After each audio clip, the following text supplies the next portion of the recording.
साथ अतीक भी जुड़े हैं लखनऊ से। अतीक, लखनऊ में क्या है, क्या कहते हैं बच्चे कि जो कोचिंग सेंटर जहां वो कोचिंग करने जा रहे हैं सुरक्षित महसूस करते हैं या उनको भी डर लगता है? जैसे लखनऊ की बात करें, जिससे दिल्ली में जो हादसा हुआ है जिसमें कोचिंग सेंटर में 3 बच्चों की मौत हुई है, हालांकि लखनऊ में कई ऐसे हादसे हो चुके हैं। कोचिंग सेंटर की लापरवाही रहती है। अभी लखनऊ के हाजतगंज में एक हादसा हुआ था जहां पर आग लग गई थी, बच्चे फंस गए थे। लखनऊ के कुछ बच्चे जो कोचिंग में पढ़ते हैं उनसे बात करते हैं, क्या लगता है कि दिल्ली में जैसे हादसा हुआ है जो वहाँ पर मानक तय नहीं किए गए थे, लखनऊ में कई ऐसी कोचिंगें हैं जो गली कोचिंग में खुली है जो मानक तय करते नहीं है, कैसे उनका कार्य होनी चाहिए? जी, हम ये बताते हैं कि लखनऊ में भी ऐसी बहुत सी कोचिंग हैं जिनके मानक नहीं तय किए गए। और अभी हजरतगंज में थोड़े दिन पहले आग लग गई थी, बेसमेंट में बच्चे फंस गए थे। ऐसे ही अभी हमने बीते दिनों देखा ओल्ड राजेंद्र नगर में भी बच्चे फंस गए थे। और ये सरकारें इन्हें परमिशन कैसे देती जब उनके पास सभी सुविधाएं नहीं पूर्ण होती हैं कि अगर आग लगी तो बच्चे कहाँ से लेंगे। इससे पहले भी एकदम मुखर्जी नगर में आग लगी थी तो बच्चे 3 मंजिल 4 मंजिल से कूदे थे, टूट गए थे। इसके लिए सरकार तय करे, उचित कदम उठाए और जो भी ऐसी संस्थान हैं उन पर उचित कार्रवाई करे और कोचिंग को बिल्कुल सीज किया जाए। और एक बात ये कहेंगे कि जब वहाँ बच्चे एडमिशन लेने जाते हैं तो टीचर कहते हैं हम पेरेंट्स हैं। जब बच्चे वहाँ 3 दिन से विरोध प्रदर्शन कर रहे हैं तो कोई भी टीचर वहाँ निकल के नहीं आया। सब अपने पैसे कमाते हैं, इतना बोरों भर के पैसे लेते हैं, इसका कोई जवाब नहीं। उसमें कहते हैं कि हम फैसिलिटी दे रहे हैं, फैसिलिटी पे आप बच्चों की जान ले रहे हैं। अभी करंट से एक बच्चा मर गया, इसका जवाबदेही कौन देगा? बिल्कुल, यह लगता है कि लखनऊ में जब हादसा हुआ था तो तमाम तरह के प्रशासन ने कहे थे अपनाए गए थे, रूप अपनाए गए थे, तो कोचिंग सेंटर छापा पड़ रहा था। जैसे ही हादसा खत्म होता है प्रशासन शांत हो जाता है, कैसे देखते हैं?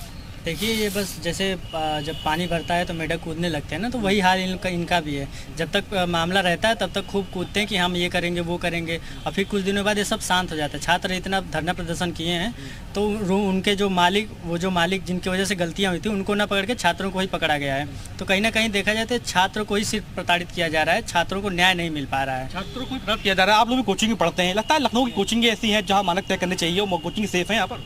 यहाँ पे आपको मैं बताता हूँ, ये कपूरथला जो है, कपूरथला चौराहा, यहाँ पे कई सारे कोचिंग सेंटर खुले हुए हैं। यहाँ पे जब आधा घंटा पानी भर जाए तेज, आप जाके देखिए एक बार चौराहे पे कितना पानी भर जाता है, घुटना पूरा पानी में चला जाता है। यहाँ पे ड्रेनेज सिस्टम नहीं है। इससे बढ़िया तो 800 ईसा पूर्व हमारा जो मोहनजोदड़ो था वहाँ पे अच्छा ड्रेनेज सिस्टम मिलता है। आज के टाइम पे इतना पुराना जो कि था, और आज हम इतने विकसित कहते हैं कि हमारा समाज इतना विकसित हो रहा है, हम सभ्य हो रहे हैं, और ये हालत है कि पानी बरसता है उसमें घुटने तक पानी भर जाता है। छात्र वहाँ से, आम छात्र क्या, वहाँ से जो यहाँ के नागरिक हैं, लखनऊ के सिविलियंस हैं, वो भी निकलते हैं, तो वो जब वहाँ पे पहुँचते हैं सरकार को 4 बार गाली दे के तब आगे बढ़ते हैं। आप कोचिंग पढ़ते हैं, जिस तरह से हादसा दिल्ली में हुआ, यहाँ पर भी कोचिंग सेंटर में है, आप लोग लगता है कि मानक तय होने चाहिए कोचिंग सेंटर जहाँ पढ़ते हैं आप लोग, कोचिंग वो सेफ रहती है?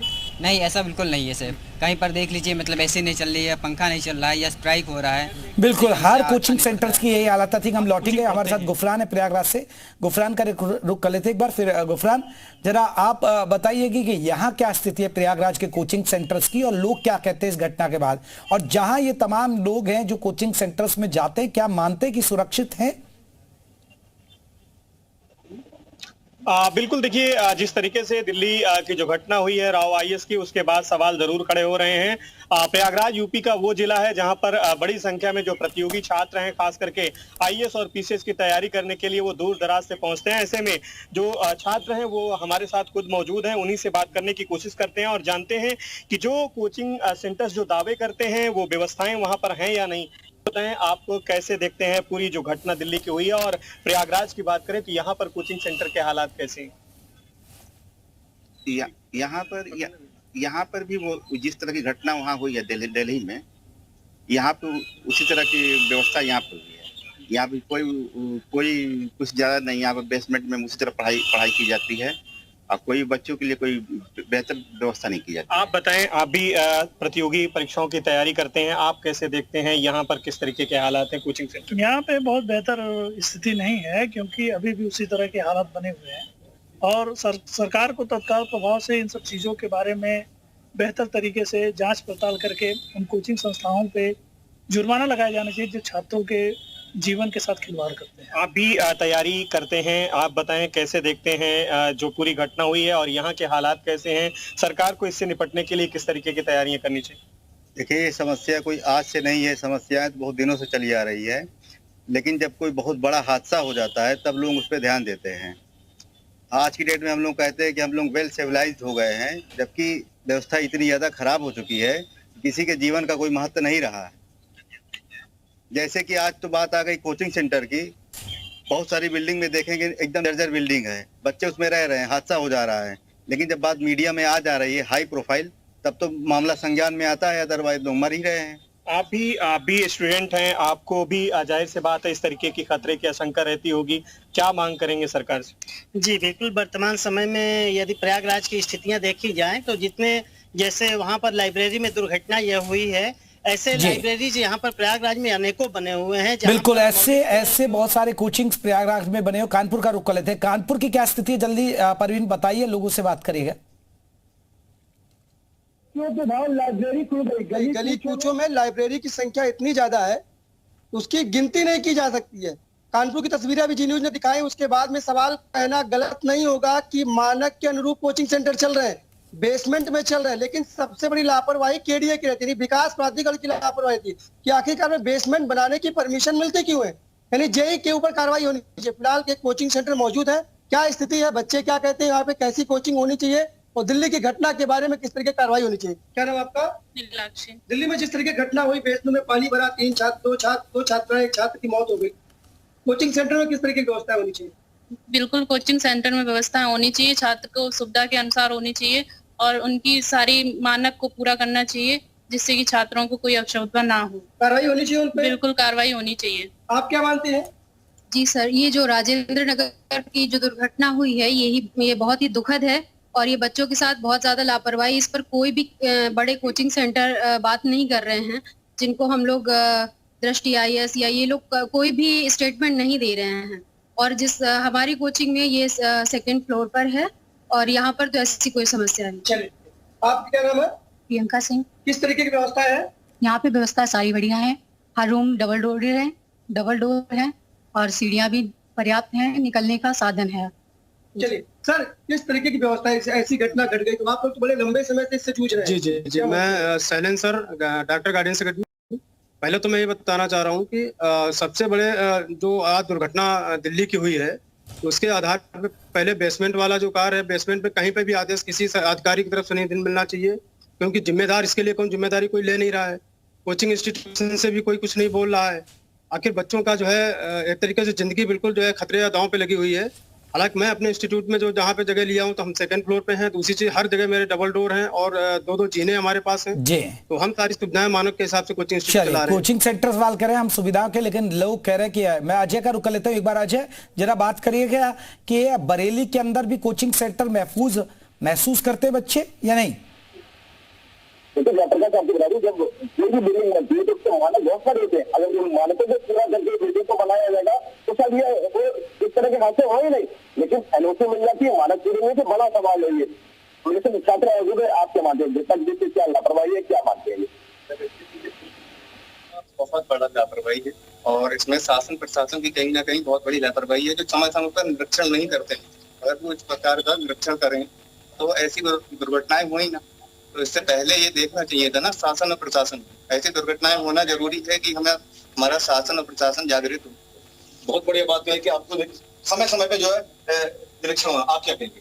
सर, मेरा कहना ये है कि जब कोई भी बेसमेंट में ऐसा है कि जो MCD के कानून है उसके लॉज और बायलॉज में भी ये लिखा गया है कि बेसमेंट में कोई भी कॉमर्शियल एक्टिविटी नहीं होनी चाहिए, ठीक है। उन्हें भी ये बात पता है और हाई क्लासेस वालों को भी पता है, लेकिन ये समय समय पर उसको मतलब चेक नहीं करते हैं कि क्या करना है। और जब किसी की मौत हो जाती है, कोई इंसिडेंट हो जाता है, तब इसको इतना हाईलाइट कर दिया जाता है अब, और वहाँ पर इतने इंसिडेंट हो रहे हैं, लोग कैंडल मार्च निकाल रहे हैं, बच्चे वहाँ पर इतने परेशान हैं और उनके जो परिजन है, इनके माँ बाप, उन्हें ये भी नहीं पता कि बच्चा उनका गायब है या उसकी मृत्यु हो गई। बहुत से बच्चे ऐसे भी हैं, वहाँ पर गया जा रहा है कि वहाँ पर टोटल 30 से ज्यादा बच्चे थे, उसमें तो कुछ बाहर आ गए हैं और 10-12 बच्चे और हैं, और उसमें से 3 को पता चला है कि जो हमने अखबार में पढ़ा, और उसके बाद और भी अच्छे 7 उनके माँ बाप को ही नहीं पता है कि उनके बच्चों के साथ हुआ क्या है।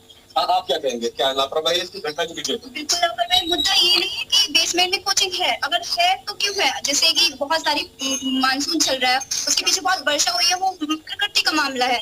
बट ये बारिश हुई है, सीवेज का पाइप टूटा, क्यों टूटा उसका निरीक्षण करना चाहिए। और बेसमेंट का जो मिरर था वो टूटा ही क्यों, उसको लेके बहुत सारी आधुनिकता अपनाई जा रही है। बेसमेंट में बहुत सी नलिकाएं लगाई जा सकती थी जिससे पानी निकल सकता था, और जो करंट फैला वो क्यों फैला। सबसे बड़ा मुद्दा ये है, कारवा निरीक्षण नहीं हो रहा है, क्यों नहीं हो रहा है? बच्चे जो सपने देख रहे हैं, देश का भविष्य है, क्या आप यही तय कर रहे हैं हम देश के भविष्य बने?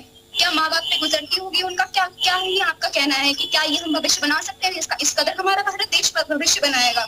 इससे हम कुछ नहीं कह सकते। प्रशासन और शासन हमारे प्राइवेट मिशन है, उसकी भी बहुत बड़ी गलती है इस मामले में। कहीं ना कहीं हमारे देश के खिलवाड़ है, हमारे जो भविष्य युवा पीढ़ी उससे खिलवाड़, आप क्या कहेंगे? बिल्कुल जी, इसमें लापरवाही है कोचिंग इंस्टीट्यूट की। और सबसे पहली बात, वहाँ पे बेसमेंट में कोचिंग के स्टोर रूम को बनाने की परमिशन दी गई थी, वहाँ पे लाइब्रेरी चलाने की परमिशन थी ही नहीं। तो पहले तो जब एनओसी वहाँ पे परमिशन दी गई तो वहाँ पे गवर्नमेंट को जाके ये चेक करना चाहिए कि वहाँ पे एक्चुअली जिस काम के लिए वहाँ पे उनको बोला गया है करने के लिए, लाइब्रेरी के स्टोर रूम के लिए, तो वो जाके चेक करें। वहाँ पे लाइब्रेरी चल रही है तो ये तो गलत है। एंड वहाँ पे पानी भर रहा है, तो क्या इतने दिन से पानी निकाला ही नहीं जा रहा? क्या गवर्नमेंट के पास कोई तरीका ही नहीं है जहाँ पे देश के पूरे बच्चे आ रहे हैं और वहाँ पढ़ रहे हैं, क्या उनके लिए कोई जगह? बिल्कुल, देखिए अजय, हम सुन पा रहे हैं बच्चों के, क्योंकि बच्चे भी अपने आप को चिंतित हैं, बिल्कुल बच्चे चिंतित हैं और अपनी चिंता जाहिर भी कर रहे हैं इस घटना के बाद। हम अतीक का रुख कर लेते हैं। अतीक, बच्चों की क्या इस घटना के बाद चिंता बढ़ी है? बिल्कुल, लखनऊ के जो छात्र हैं इनका कहना यह है कि जब घटना कोई होती है तब प्रशासन सख्त हो जाता है, उसके बाद जब घटना खत्म हो जाती है तो फिर से कोचिंग सेंटर वाले कोचिंग खोल लेते हैं। आपसे बात करते हैं, कोचिंग में पढ़ते हैं आप लोग भी हैं, कोचिंग में जो पढ़ाई करते हैं आप लोग, क्या लगता है कि मानक तय होने चाहिए? ऐसी जगह कोचिंग ना खोलनी चाहिए। जो हादसा दिल्ली में हो गया है, बच्चे करंट मर गए हैं, कैसे देखते हैं इसको आप? ये बहुत ही दर्दनाक घटना है, ये आम होती जा रही है दिन पे दिन। लखनऊ ही, दिल्ली नहीं, लखनऊ, दिल्ली, गाजियाबाद, हर एक जगह आप देखिए घटना होती जा रही है। शासन प्रशासन उच्च स्तरीय स्तर पर बैठे हुए हैं, आके निरीक्षण नहीं करते हैं। एलडीए ने पास करवा लेते हैं, कोचिंगें पास करवा लेते हैं। ये सब कुछ अधिकारी आके निरीक्षण करें, मौके पर जायजा लें आके, और इसकी निरीक्षण भी होना चाहिए कोचिंगों का। निरीक्षण चाहिए। और लगता है कि लाखों रुपए फीस ली जाती है बच्चों से पढ़ाई के नाम पर, उसके बाद ऐसी घटनाएं हो जाती हैं, कोई जवाबदेही तय नहीं होती है, कैसे? हम इसे ऐसे देखते हैं कि जब ऊपर आदमी जो बैठा हुआ होता है, जो नीचे करप्शन इतना ज़्यादा बढ़ गया है कि जो देखने आता है वो चपरासी होता है, चपरासी के लेवल का होता है, उसकी जो मानसिकता होती है वही होती है। और करोड़ों रुपए जब ये कोचिंगें लेती हैं तो जब इन्हें एक 1.5-2 लाख रुपए लेती हैं, हर चीज़ का अलग, मेंस का अलग लेती हैं, उसका इंटरव्यू का अलग लेती हैं, इतना पैसा लेती हैं तो उनके मुँह में, जो अधिकारी होते हैं उनके मुँह में इतना पैसा भर दिया जाता है कि उन्हें कुछ दिखाई नहीं देता, उन्हें केवल पैसा दिखाई देता। उन्हें, उनके बच्चे तो अपने आप इतने अच्छी जगह भेजते हैं, विदेश भेजते हैं, उन्हें अपने देश में अपने बच्चों, दूसरे बच्चों को नहीं दिखाते हैं। क्यों? वो कहते हैं यहाँ पे पेरेंट्स थोड़ी हैं, पेरेंट्स होते तो अपने बच्चों को मरने के लिए थोड़ी छोड़ देते। और इससे पहले जब दिल्ली में भी एक हादसा हुआ है तो जैसे बारिश गिरती है बुलबुले उठते हैं, वैसे ही बुलबुले उठे थोड़े दिन के लिए। वैसे विकास दिव्य ने एक इंटरव्यू दे दिया कि सबसे पहले कोई अगर हादसा होता है तो मेरे साथ जाए, उससे पहले बच्चों से पहले मैं मर जाऊं। लेकिन अब जो बच्चे मरे हैं उनके लिए आप क्या कर रहे हैं? एक टीचर नहीं लाइन में आ रहा है, कुछ नहीं कर पा रहे हैं। जो बच्चे मरे हैं उनके जवाबदेही कौन जवाब देगा, कौन हादसे की जिम्मेदारी कौन लेगा? क्या लगता है कार्रवाई होनी चाहिए बड़ी? देखिए, सबसे पहले तो मैं ये बताना चाहूंगा, ये देखिए लोग, बच्चे हैं, स्टूडेंट्स हैं, वो चिंता जाहिर कर रहे हैं। अतीक, हम सुन पा रहे थे। बहुत बहुत शुक्रिया आप सभी का हमसे बातचीत करने के लिए, लोगों की बात बताने के लिए बहुत बहुत शुक्रिया।